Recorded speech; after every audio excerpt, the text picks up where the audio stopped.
নমস্কার বন্ধুরা, চলে এসেছি আবার একটি নতুন টপিক নিয়ে লার্ন উইথ পঞ্চানন চ্যানেলের সঙ্গে। আশা করি সবাই ভালো আছেন। আমার আজকের বিষয় ইউটিউবে ভিডিওর জন্য আপনি স্ক্রিপ্ট কিভাবে বানাবেন।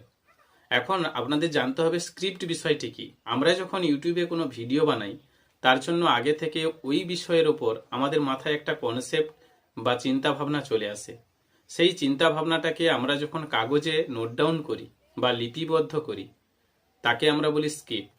এই কাগজে লিপিবদ্ধ অংশটি বা স্ক্রিপ্টটি আমাদের ওই ভিডিও তৈরি করতে বা ভিডিও যখন তৈরি করি তখন ওটি আমাদের সাহায্য করে। যেমন আপনি ভিডিও তৈরি করতে করতে কোনো জায়গায় আটকে গেলেন, স্ক্রিপ্টটিকে একটু দেখে নিয়ে আবার ভিডিওটি তৈরি করতে বা ভিডিওটি বানাতে থাকি।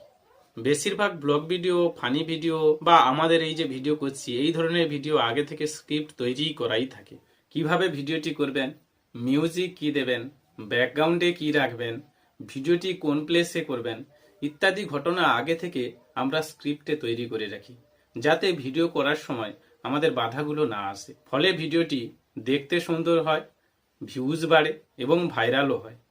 ইউটিউবে ভিডিও বানাতে হলে একটা জিনিস আপনাদের সবসময় মাথায় রাখতে হবে, যে কিভাবে অডিয়েন্সকে প্রথম থেকে শেষ পর্যন্ত আমাদের ভিডিওতে রাখা যায়। তার জন্য ভিডিওতে প্রতি মুহূর্তে একটা করে চমক রাখতে হবে। সে কারণে স্ক্রিপ্ট হতে হবে অনেক উন্নত এবং স্ট্রং।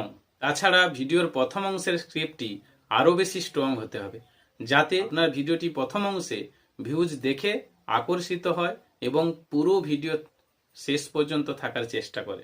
এক কথায় ভিডিওটি অডিয়েন্সকে আকর্ষিত করে তুলবে, না হলে কিন্তু অডিয়েন্স আপনার ভিডিও থেকে বেরিয়ে যাবে। অর্থাৎ আমি বলতে চাইছি প্রথম অংশের স্ক্রিপ্টটা যেন খুব সুন্দর হয়, ভালো হয়। এর পরে আসছে মূল বিষয়বস্তু, অর্থাৎ যে বিষয়ে আপনি ভিডিও বানাচ্ছেন তার মূল বিষয়বস্তুটি আপনাকে সুন্দর করে সাজিয়ে গুছিয়ে আগে থেকে আপনার স্ক্রিপ্টে রেডি করে নিতে হবে। বিষয়বস্তু সম্পর্কিত নানা তথ্য বিভিন্ন স্থান থেকে সংগ্রহ করে আপনার স্ক্রিপ্টে লিখতে হবে। এই লেখা আবার দু ধরনের হয়। প্রথমত, যারা ইউটিউবে নতুন আসে তারা স্ক্রিপ্টের প্রতিটা শব্দ লিখে রাখে, তারপরে সেগুলো 2-3 লাইন পড়ে নিয়ে ভিডিওতে বলে, আবার একবার দেখে নেয়, তারপরে আবার সেটাকে ভিডিওতে বলা শুরু করে।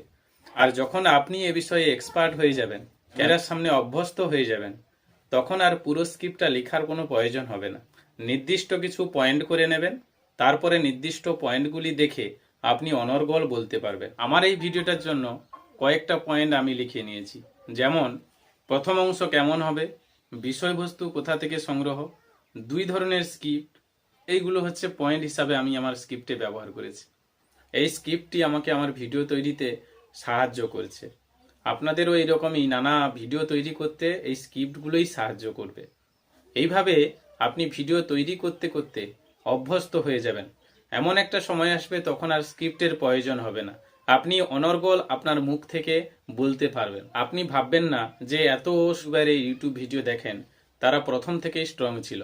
প্রথমে ইউটিউবে ভিডিও বানানোর সময় সকল ইউটিউবাররা তাদের ভিডিও তৈরির জন্য স্ক্রিপ্ট ব্যবহার করেন। সবচেয়ে ভালো বিষয় হলো আপনি কিভাবে সবসময় অডিয়েন্সদের মনোগ্রাহী হয়ে থাকবেন, অর্থাৎ তাদের চোখে চোখে। তার জন্য আপনি আপনার নিজের চিন্তা থেকে নিজের আইকিউ অডিয়েন্স বা দর্শকদের কাছাকাছি রেখে কথা বলতে হবে। আরেকটা কথা ভিডিওর মাঝে দর্শকদের বলবেন চ্যানেলটিকে সাবস্ক্রাইব করতে। তাতে কি হয়, দর্শকরা আপনার চ্যানেলটিকে সাবস্ক্রাইব করে।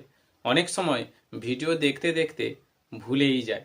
আর সেই সঙ্গে আপনি যে দেখছেন আমার চ্যানেলটিকেও সাবস্ক্রাইব করে লাইক বাটনটি প্রেস করে পাশে থাকবেন।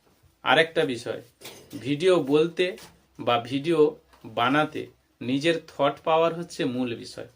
যেমনভাবে আপনি চিন্তা ভাবনা করবেন ভিডিওটি তেমন করে মনোগ্রাহী করে তুলবে। অর্থাৎ সর্বোপরি স্ক্রিপ্ট যত ভালো হবে ভিডিও নিঃসন্দেহে তত ভালো হবে, দর্শক তত বেশি হবে, রিচ তত বাড়বে। স্ক্রিপ্ট যাই বানান না কেন বেশি গুরুত্ব দেবেন সাবজেক্টের উপরে, কারণ মূল বিষয়ে ফোকাসে রাখতে হবে আপনাকে সব সময়। এমন একটি বিষয়ে ভিডিও বানাবেন যা দর্শক বা অডিয়েন্সদের চাহিদা আছে, অর্থাৎ আপনি এমন একটা বিষয় ঠিক করবেন যেটা অডিয়েন্সের প্রয়োজন। আশা করি আপনাদের একটা ধারণা এসেছে। আর বেশি ভিডিও বাড়াবো না। ভিডিওটি ভালো লাগলে অবশ্যই পাশে থাকবেন এবং চ্যানেলে নতুন হলে অবশ্যই সাবস্ক্রাইব করবেন। নমস্কার, আবার দেখা হবে নতুন কোনো ভিডিওতে।